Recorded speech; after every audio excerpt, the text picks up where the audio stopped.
Now I'm going to give you a topic and I'd like you to talk about it for 1 to 2 minutes. You have 1 minute to prepare what you're going to say. You can make some notes if you wish. Describe a person who has influenced your life. While many people point to celebrities, the person who has most significantly shaped the course of my life is actually my maternal grandfather. He was a self-made man who moved to the city with next to nothing and built a successful career through sheer grit.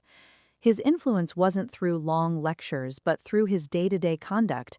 He lived by a very strict moral compass and taught me the value of financial literacy from a young age.